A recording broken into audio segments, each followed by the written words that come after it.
Let's take a look at the molecular geometry for SF3-. This is the sulfur trifluoride anion. So to do the molecular geometry here, we'll start with the valid Lewis structure. If you need help with that, there's a link at the end of the video and in the description. So we have our Lewis structure here, and we want to look at first the steric number. How many things are bonded to that central sulfur? We have 1, 2, 3, 4, 5 things. So our chart goes up to 2, 3, 4. We need another chart.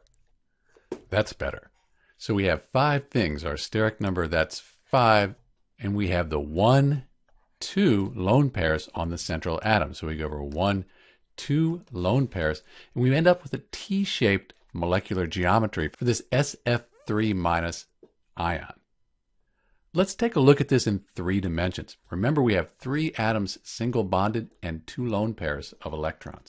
So let's consider the purple, the sulfur. Let's add those 3 fluorine atoms, single bonded, 1, 2, 3. And you can see they spread out to be as far away as they can from each other.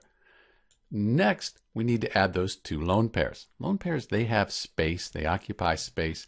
So if we put 1 in, you see it pushes things down. Let's put 1 more. And now, that's where we get that T-shaped molecular geometry, because those 2 lone pairs, they're pushing the fluorines down. You get this T-shape here. If we look at the bond angles, these would be approximate, about 90 degrees here. Let's go back to our Lewis structure. So we have our T-shaped molecular geometry. We could also use the AXE notation to figure this out as well. A, that's the central atom, so there's the A.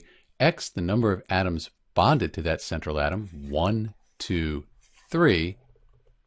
And then E, that's going to be the number of lone pairs on the central atom. We have 1, 2. So if you looked up AX3E2 on a table of molecular geometries, you'd find that it is T-shaped, just like we found with our chart here. This is Dr. B with the molecular geometry or shape for SF3-, sulfur trifluoride anion. Thanks for watching.